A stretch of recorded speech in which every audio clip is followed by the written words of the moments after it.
오늘 그 본문에서 우리가 별 생각 없이 이렇게 넘기는 부분들이 있습니다.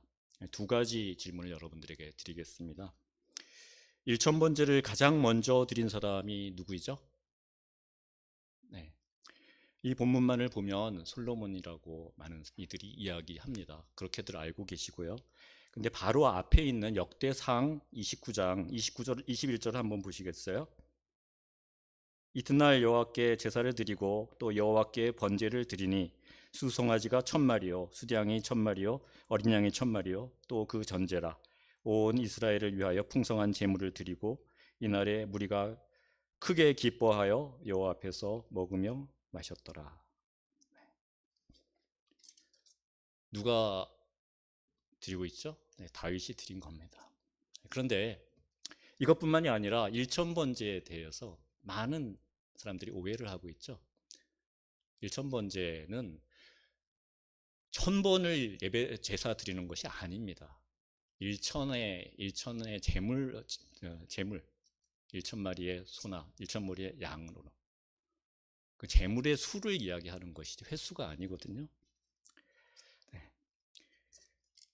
그래서 많은 교회들이 1,000번제, 1,000번의 감사 예물을 드린다 그러는데 좀 잘못된 것이죠. 물론 1,000번이든 뭐 3만 번이든 많은 횟수 계속해서 감사를 드리는 건 좋은 일입니다. 그러나 그 동기가 잘못되었기 때문에 잘못된 것이라고 얘기하는 것이죠. 솔로몬이 이렇게 1,000번제를 드려서 하나님께 큰 지혜를 받았다. 그러니까 내가 이렇게 열심히 드리니까 하나님 저에게도 복 주십시오. 이런 마음으로 드린 그것이 잘못됐다라는 것입니다. 자, 두 번째 질문. 솔로몬은 왜 기브온 산당에서 예배드렸습니까? 1,000번제를 드릴 만큼 그렇게 넓은 산당이었기 때문입니까? 열왕기상 3장 4절에 보면 거기는 산당이 큽니다. 그렇게 이야기하고 있습니다. 그것을 근거해서 볼 때 산당이 큰 제사를 드리기에 적합한 곳이라서 그렇다라고 많은 이들이 오해하고 있습니다. 근데 오늘 본문에서 뭐라고 이야기하고 있죠? 그건 나중에 다시 얘기하도록 하고요. 우리 시편 132편을 함께 132편의 5절을 함께 한번 여기 띄웠으니까 한번 읽어보겠습니다. 시작. 여호와의 초소 곧 야곱의 전능자의 성막을 발견하기까지 하리라 하였나이다. 이것은 다윗이 자신의 화려한 궁전에도 들어가지 않겠고 그 침상에도 들어가지 않겠다. 그 마음에 걸리는 것이 있어서 그것은 바로 이 말씀입니다. 하나님의 초소 야곱의 전능자의 성막을 찾지를 못해서 마음이 너무 안타까워서 그 성막을 찾기까지 나는 내 침소에 들어가지 않겠다라고 이야기하는 그 대목입니다. 다윗이 열심히 찾은 그것은 성막입니다. 많은 주석에서 이것을 언약궤로 다루고 있습니다. 또 설교자들도 그 나무밭의 의미를 따져서 기럇 여아림으로 해석을 하면서 또 8절에 보면 권능의 궤와 함께 평안한 곳으로 들어가소서라는 것을 근거로 해서 이 대목이 언약궤를 찾아서 모신 일이라고 이렇게 여깁니다. 심지어 일부 성경 번역본에서는 이것을 아예 그러니까 지금 5절에 보면 그 여호와의 그 성막이라고 나와 있잖아요. 근데 6절에서 그것을 하고 나오는데 그것은 성막을 받는 것이잖아요. 근데 그것을 아예 그것이라고 번역하지 않고 법궤라고 새 번역이나 현대인의 성경에 보면 법궤로 번역이 되어 있고요. 그다음에 공동 성경에서는 개약궤 그리고 쉬운 성경에서는 언약궤로 번역해 놓았습니다. 근데 이건 아니라고 저는 생각을 합니다. 미시간 원문은 그 성막은 미시간인데 그 미시간은 성전이나 이런 의미로 쓰여진 적이 없습니다. 뭐그 3절에 내 집 하는 그 바이트라면은 성소나 그 하나님의 거처로 번역할 수 있겠지만 미시간은 성막을 표현할 때만 쓰이는 단어입니다. 그 언약궤를 블레셋과 그 아벡의 진친 그 블레셋과 대항하기 위해서 에베네셀에 나가서 거기서 전투의 끝에 잃었죠. 그 뒤에 성막은 누군가에 의해서 에브라다 나무숲에 숨겨져 있었습니다. 아마도 사울에 훼손할까봐 그것을 피하기 위해서 숨긴 것이 아닌가 짐작이 됩니다. 다윗은 왕이 된 이후에 그 행방을 쫓았습니다. 그리고 수소문해서 드디어 그것을 찾았습니다. 그리고 그것을 어디로 모셔갔을까요? 다윗성이 아닙니다. 사무엘하 6장 17절에 보면 그 여호와의 궤를 메고 다윗을 위하여 다윗이 그것을 위하여, 그러니까 언약궤를 위해서 친 장막이라고 표현되고 있죠. 그리고 그 준비한 자리에 그것을 둠에 다윗이 번제와 화목제를 여호와 앞에 드렸다라고 기록하고 있는데, 이 장막은 다윗이 언약궤를 모시기 위해서 새로 만든 것입니다. 사무엘하 7장 6절을 보면 나단을 통해서 하나님께서 다윗에게 내가 나를 위하여서 내가 살 집을 건축하겠느냐? 오늘까지 내가 집에 살지 않고 장막과 성막 안에서 다녔나니, 이렇게 말씀하고 있는데요. 여기서 장막과 성막을 흔히 중원법으로 같은 것을 반복해서 강조한 것이라고 이렇게 설명을 합니다. 그러나 그것이 아닙니다. 이 둘은 다른 것입니다. 장막은 다윗이 궤를 모시기 위해서 만든 것이고, 성막은 별도로 있었습니다. 어디에 있었나요? 그 성막의 경로를 우리 한번 추적해 보면서 그 성막이 어디에 있는지, 오늘 본문에 이미 답이 있습니다. 네, 한번 그 기브온에 성막이 있기까지의 그 성막의 경로를 오늘 좀 한번 쭉 쫓아가 보겠습니다. 성막은 어디서 만들어졌죠? 시내산 아래에서 하나님 명령대로 만들어졌고 봉헌했고, 그 뒤에 바로 출발해서 구름 기둥과 불 기둥이 인도하는 대로 이스라엘 백성들이 광야에서 훈련을 40년간 받았습니다. 또 가나안 땅에 들어가기 직전에 시딤의 진을 쳤을 때, 거기가 가나안 땅 들어가기 전에 마지막 성막이 세워졌던 곳이죠. 그리고 가나안 땅에 들어가서 처음 세워졌던 곳, 요단강을 건너가서 처음 성막을 세운 곳이 어딜까요? 길갈이죠. 네. 길갈에 꽤 오랫동안 있었습니다. 정복 전쟁 가운데 계속 이스라엘 진영의 본부 역할을, 바로 성막이 있는 그 길갈이 그 수도와 같은 그런 역할을 했던 것이죠. 어저께 그 새벽 말씀에 여호수아 17장 18절에서 에브라임과 므낫세 지파가 땅을 더 요구했죠. 그래서 여호수아가 너희가 개척해라. 가나안 족속이 철병거를 가졌고 강할지라도 내가 능히 그를 쫓아내리라, 이렇게 말씀하셨습니다. 그 다음 구절을 보면, 그러니까 18장 1절이죠. 여호수아 18장 1절을 보면 이스라엘 온 회중이 실로에 모여서 거기서 회막을 세웠다라고 하고 있습니다. 그러니까 길갈에 있던 성막을 옮긴 거죠. 그리고 나서 그곳을 주요 거점으로 해가지고 가나안 땅을 완전히 정복하게 됩니다. 그 정복을 마친 시점이 BC 1400년 정도 되죠. 그리고 이스라엘 온 회중이 그 길갈에서 약 32km 정도 떨어져 있는 이 실로에 모여서 분배를 하는 그런 장면이 나오는 겁니다. 길갈은 요단 강가에 치우쳐 있기 때문에 매번 올라와서 전쟁을 하고 또 내려가고 이렇게 해야 되기 때문에 중심지에 있는 가나안 땅 산지 중심에 있는 길갈로 옮기게 된 것입니다. 실로로 옮긴 거죠. 그 실로는 사마리아 산지에 그 비옥한 그 평원을 끼고 있는, 그래서 수도로 삼기에 적합한 곳이었습니다. 거기에서 이제 동쪽 땅을 분배받은 세 지파와 또 남부와 중앙 산지를 분배받은 유다, 그리고 에브라임, 므낫세 외에 남은 7지파에게 땅을 분배하는 내용이 여호수아 18장에 계속 이어지죠. 이후에 주전 1102년 그 블레셋에게 언약궤를 뺏긴 뒤에 성막이 그 실로에서 노브로 옮겨지게 되죠. 그때까지 약 298년 동안 그 성막은 실로에 있었습니다. 실로는 사무엘이 다스리는 시기까지 이스라엘의 헤드쿼터, 중심지로 여겨졌던 것이죠. 그래서 예레미야 7장 12절에 보면 내가 처음으로 내 이름을 둔 처소가 실로라고 이렇게 말씀하고 있습니다. 실로는 사사시대 내내 이스라엘의 수도 역할을 한 것으로 보입니다. 실로에서는 매년 절기를 지키는 제사를 드렸다라고 사사기 21장 19절에 기록되고 있고요.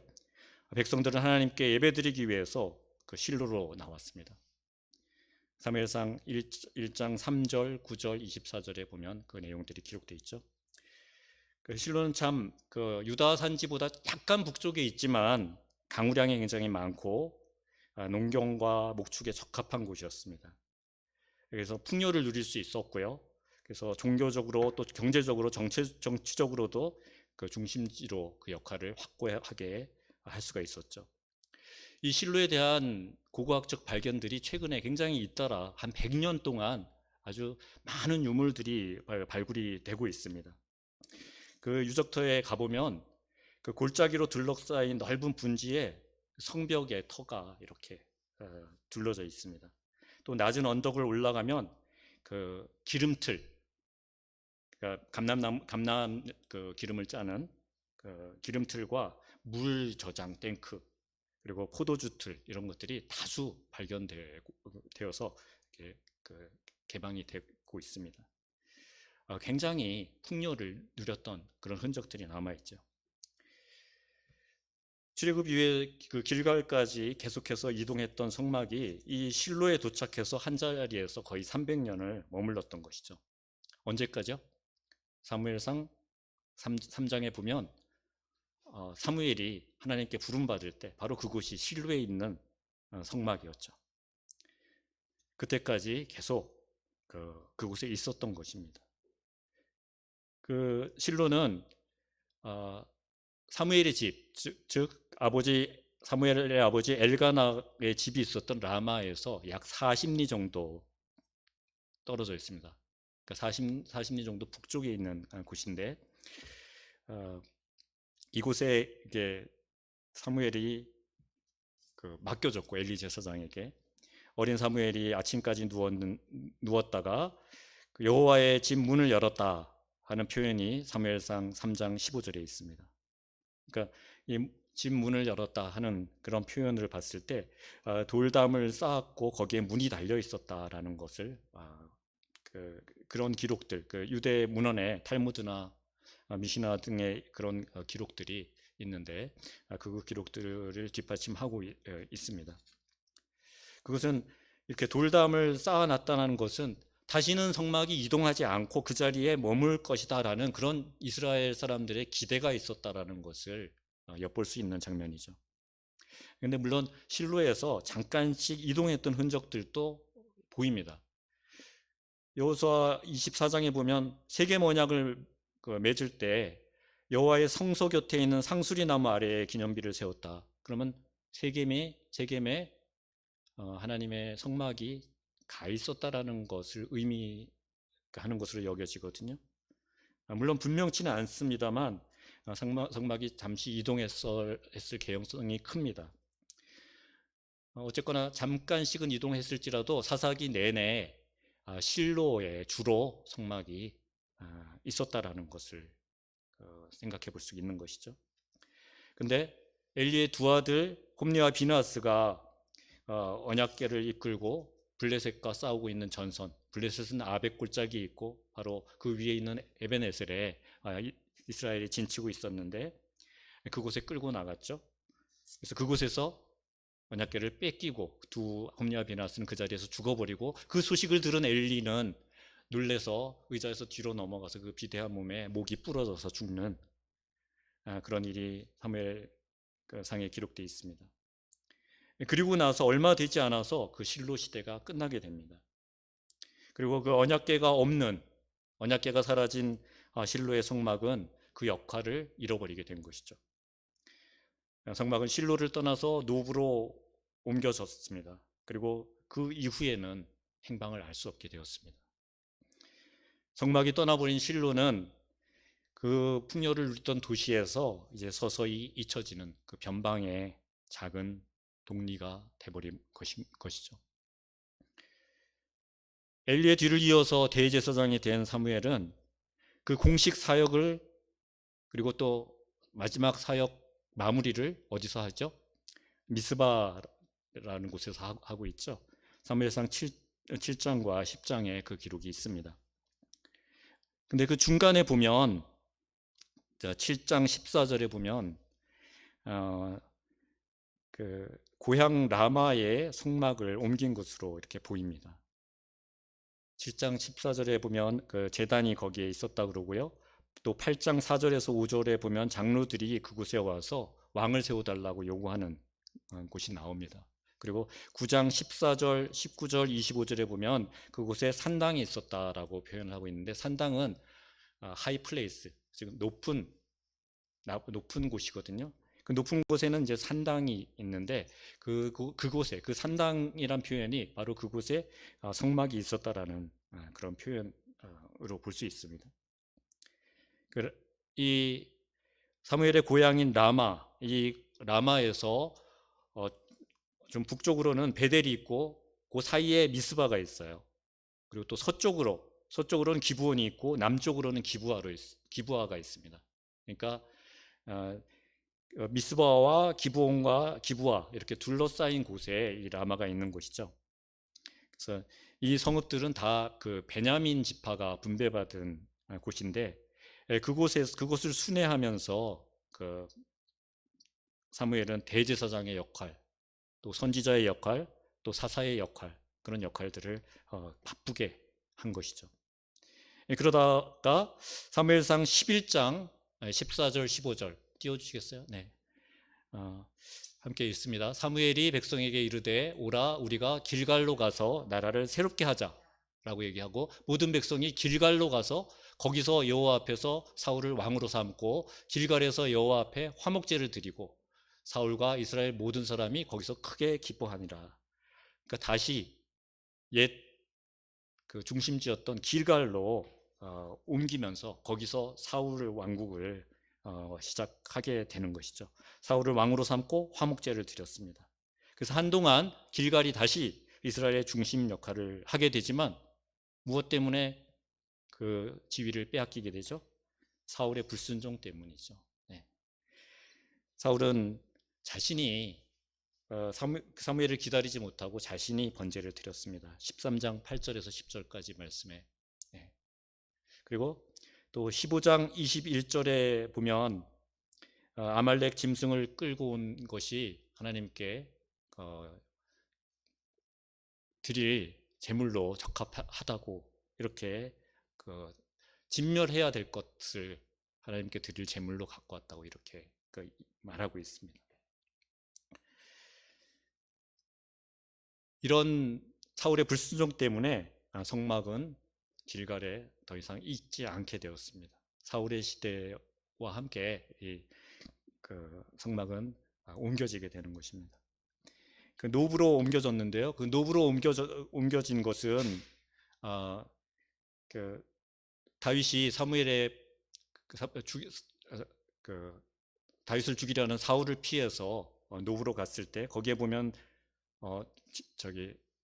진설병이 있었죠. 진설병은 하나님의 성막에 하나님 전에 올려드리는 떡이잖아요. 그 거룩한 떡을 요구하는 장면에서 봤을 때 거기에 성막이 있었다라는 것을 알 수 있고요.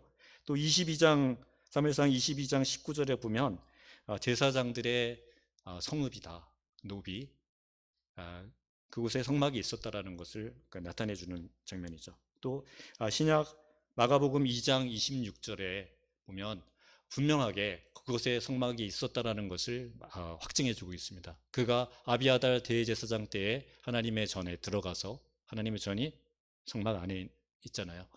제사장 외에는 먹어서는 안 되는 진설병을 먹고 함께한 자들에게 주지 않았느냐.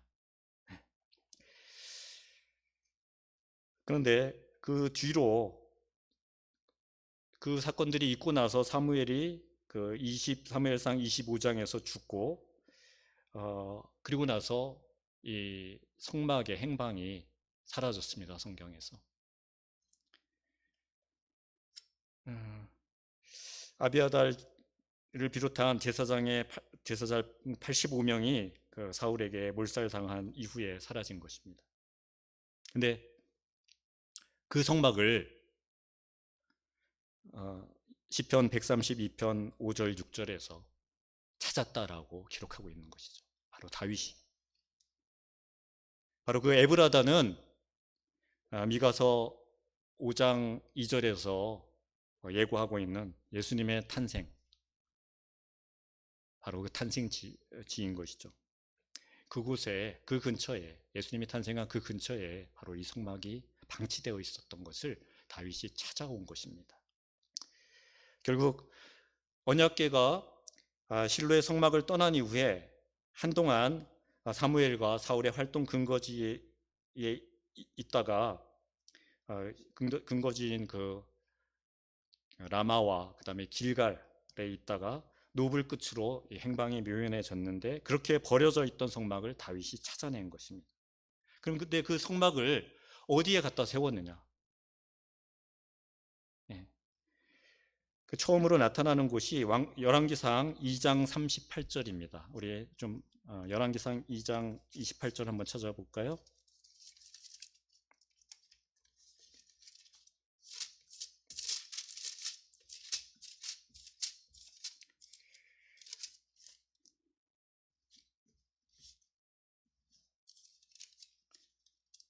음, 2장 38절이요. 네.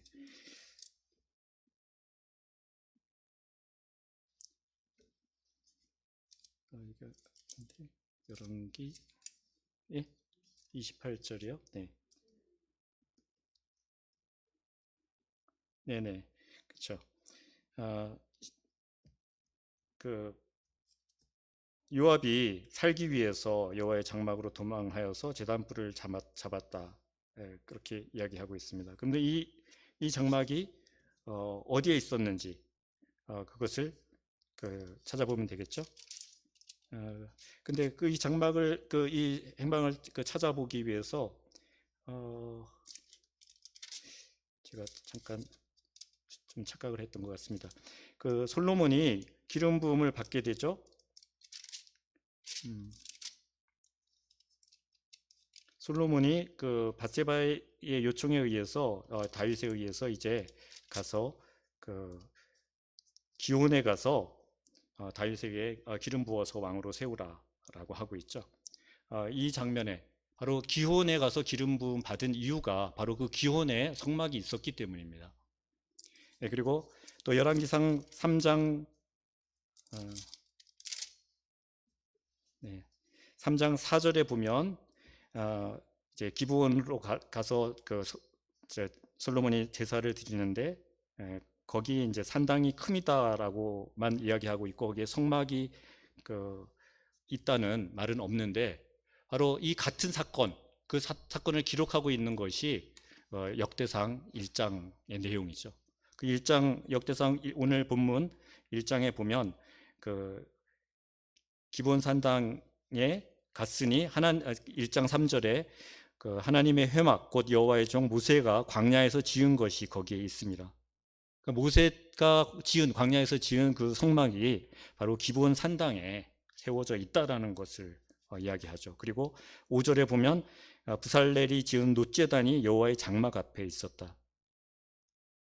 그러면 기브온 산당 거기에 성막이 있었다라는 것이 확실하죠. 그러니까 다윗이 찾은 그 성막은 예루살렘 성으로 들어간 것이 아니라 예루살렘 성에 가까운 기온샘 곁에 있었다가 그 다음에 기브온 그 높은 산 위에 자리를 잡게 된 것이죠.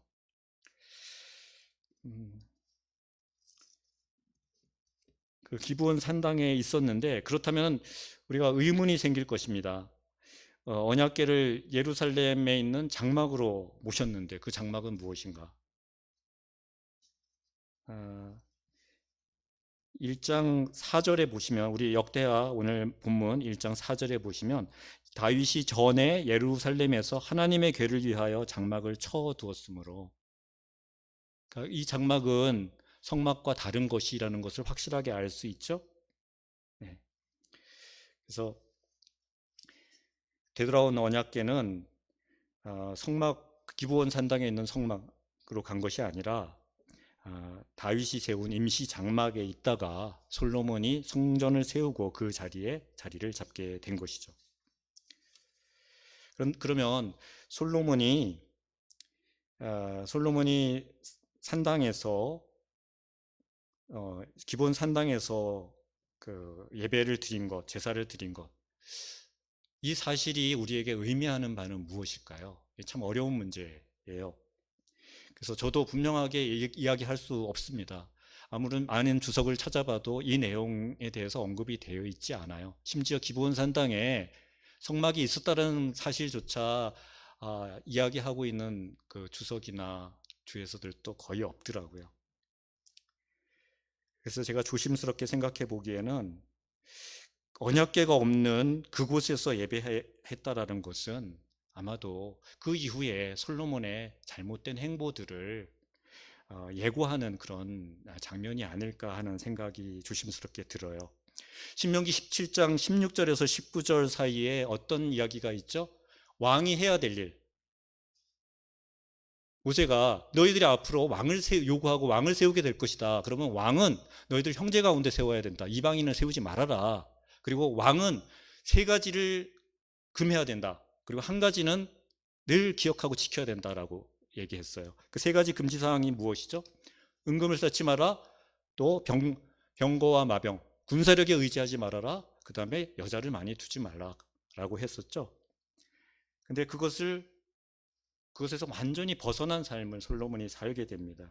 그리고 한 가지 권유의 말씀이 무엇이었습니까? 율법의 등산부를 늘 옆에 두고 그 말씀을 주야로 묵상하며 하나님의 뜻 안에서 통치하도록 하라라는 것이었는데, 솔로몬이 그것을 잃어버리게 되죠. 또 열왕기상 3장 11절에서 15절, 꿈에서 솔로몬에게 지혜와 구하지 않은 것까지도 주시겠다고 하나님께서 약속하시는데요. 거기서 우리가 주목해야 될 부분이 있습니다. 열왕기상 3장 14절, 다윗의 행함같이 내 길로 행하여 내 법도와 명령을 지키면 내가 또 내 날을 길게 하리라 라고 말씀하고 있는데, 이 부분이 가장 중요한 말씀이거든요. 또 열왕기상 6장 12절에서도 같은 말씀을 반복하고 있습니다. 내 율례 내 계명을 지켜 그대로 행하면 내가 다윗에게 한 말을 이룰 것이다 라고 약속합니다. 그리고 또 열왕기상 9장에서도 또 9장 4절과 6절에서도 또 여호와께서 다시 율법을 준수할 것을 강조하고 있습니다. 이렇게 거듭거듭 귀에 정말 딱지가 앉을 정도로 하나님께서는 말씀을 하시지만, 그렇지만 솔로몬은 백성들의 말을 듣고 판결을 잘하는 그 지혜를 구하고 그 지혜를 받았고 누렸습니다. 그렇지만 하나님을 경외하는 그 지혜에서는 멀어져 갔습니다. 그래서 열왕기상 10장 1절에서 22절을 보면 금은보화를 수없이 많이 쌓은 이야기들이 나오고요. 또 12장에 보면 그것이 바로 분단의 원인이 되었다라는 것을 기록하고 있습니다. 너무나 많이 왕이 불을 쌓다 보니까 백성들은 너무나 노역과 이런 것들에 시달렸던 것이죠. 그래서 솔로몬이 죽고 그 아들 르호보암이 왕이 되자마자 장로들이 가서 요구했던 것, 이제 좀 백성들 좀 짐 좀 덜어 주십시오. 그런데 르호보암의 교만 때문에 결국은 분단이 되게 된 것이죠. 여로보암을 중심으로 10지파가 북이스라엘로 나가게 된 것이죠. 또 병과 마병, 또 후궁 700명, 첩 300명, 그녀들이 솔로몬 왕의 마음을 하나님으로부터 멀어지게 했습니다.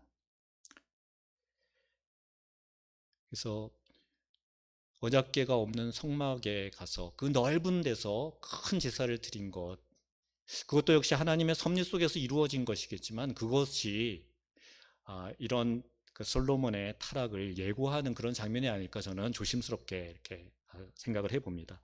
또 한 가지 좀 대답하기 어려운 질문이 있습니다. 언약궤는 왜 다시 성막으로 들어가지 못했을까? 이건 역시도 하나님의 섭리겠죠. 우리가 다 이해할 수 없는 장면입니다. 언약궤를 잃어버린 그 성막은 이미 그 존립의 가치를 잃은 것입니다. 그러나 하나님의 영광을 기대하며 사무엘 이후에 다윗과 솔로몬 때까지 여전히 그곳에서 제사는 드려지고 있었습니다. 근데 그 하나님께서는 그 제사들도 받으시고 또 약속하셨죠. 그러나 그 언약궤를 잃어버린 성막이 그 언약궤를 되찾고 회복할 수는 없었습니다. 저는 하나님의 말씀을 잃어버린 삶을 회복하는 것은 이렇게 힘든 일이라는 것을 이 말씀을 통해서 우리에게 깨닫게 하려는 것이 아닌가 그렇게 생각해 봅니다. 한번 말씀을 잃어버리면 그것을 되찾는 일은 정말 어려운 일입니다. 그렇기 때문에 우리는 우리 삶 속에서 하나님 말씀을 붙드는 일에 온 힘을 기울여야 하는 것이죠. 우리 삶이 솔로몬이 하나님을 위해서 봉헌한 성전처럼 우리 믿음의 삶을 살면서 하나님이 주신 형통함을 누리고 우리의 삶이 정말 어깨를 펼 정도로 정말 화려하고 대단한 그런 삶을 살아가서 가면서 하나님께 영광을 돌린다고 할지라도 하나님의 말씀을 놓치면 솔로몬과 같은 타락의 길로 갈 수밖에 없다라는 것. 그리고 그 잃어버린 말씀을 회복한다는 것은 정말로 힘든 일이라는 것을 바로 이것을 통해서 우리에게 하나님께서 알려주시려는 것이 아닌지 그렇게 생각을 해봅니다. 여러분들도 이 부분을 좀 깊이 묵상해 보시기 바랍니다. 다윗이 예루살렘으로 수도를 옮기고 잃어버린 그 성막과 언약궤를 찾는 일부터 시작했습니다. 그리고 그것을 통해서 하나님이 다스리는 나라의 기초를 견고하게 쌓기 위해서 온 힘을 쏟았습니다. 그러나 그 아들 솔로몬 때부터 그 일들이 다시 흔들리기 시작한 것이죠. 솔로몬이 그 많은 금은 보화를 모으는 일, 그리고 또 병과 마병으로 군사력을 확장하는 일, 또 후궁을 늘리며 영화를 누리는 것을 자제하고 줄이고 하나님의 명령과 규례에 따라서 겸손하게 하나님이 맡겨주신 백성을 보살피는 그 삶을 살았더라면 어떻게 됐을까요? 그 아들 르호보암의 교만으로 인한 그런 분단은 아마도 일어나지 않았을까? 르호보암도 그 아버지 솔로몬의 삶을 보면서 겸손한 하나님의 말씀 앞에 겸손히 하나님의 말씀을 지켜 행하는 삶을 살기 위해서 애쓰지 않았을까? 그래서 우리는 우리 자녀들 앞에서 참신앙, 하나님의 참 말씀만을 붙들고 그 말씀대로 지켜 행하는 삶, 그 말씀을 기억하고 가르치는 삶, 그 삶을 살기 위해서 더 애써야 하는 것이라고 저는 생각합니다. 패역한 이스라엘이 먼저 아수르에 의해서 멸망했죠. 그 유다마저도 반역과 패역을 일삼을 때 하나님은 바벨론을 들어서 유다를 치려고 했습니다. 그때 마지막으로 예레미야를 보내서 강력히 경고하셨습니다. 하나님의 이름을 둔 처소 실로에 가서 이스라엘의 악에 대해서 어떻게 심판을 행하였는지 보라.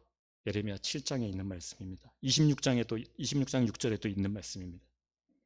하지만 이스라엘은 예레미야의 그 눈물의 메시지를 듣기는커녕 그를 멸시했습니다. 그리고 에스겔은 성전 문지방에서 여호와의 영광이 영영 떠나버리는 것을 목격하고 그것을 에스겔서 10장 18절에 기록하고 있습니다. 실로의 성막이 떠나버렸듯이 또 영원할 줄 알았던 예루살렘의 성전이 바벨론의 침공으로 완전히 불타 없어졌듯이 우리 하나님의 말씀을 잃어버릴 때 우리 삶은 이렇게 잿더미와 같은 삶이 될 수밖에 없는 것입니다.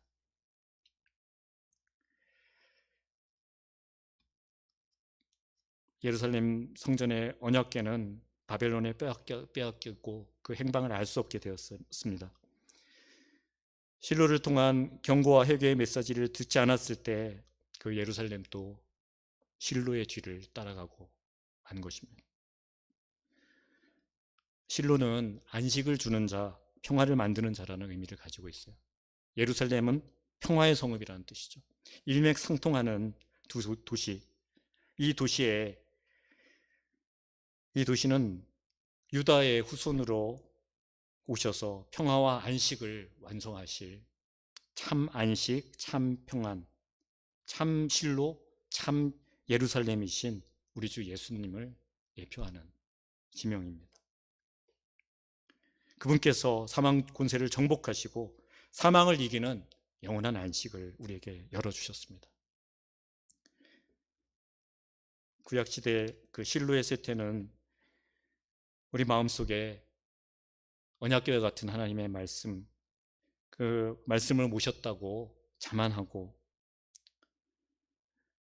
형식화된 우리의 신앙생활, 때로는 하나님을 이용하려고 하는 그런 우리의 범죄를 향해서 강력하게 경고하고 있습니다. 그러나 동시에 참 실로, 참 예루살렘이신 예수님께서 이 땅에 안식과 평화를 완성시키셨습니다. 우리는 그 은혜 앞에 겸손히 나아가야 할 것입니다. 하나님의 말씀이 우리 마음의 중심에서 잃어버린 그런 빈 성막과 같은 그런 껍데기 같은 삶이 되지 않도록 전력을 다해서 하나님의 말씀을 붙들고 나아가는 삶이 되기를 축원합니다. 우리 기도하겠습니다.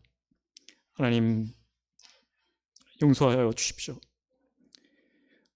언약궤를 승리를 위한 수단으로 다뤘던 이스라엘처럼 우리는 하나님을 내 삶의 도구쯤으로 생각하는 어리석은 자들입니다.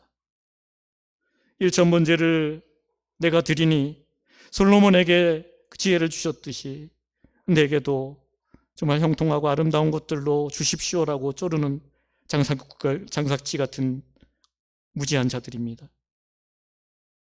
그런 우리의 무지와 무능에도 불구하고 우리를 긍휼히 여기셔서 믿음의 길에 서게 하셨습니다.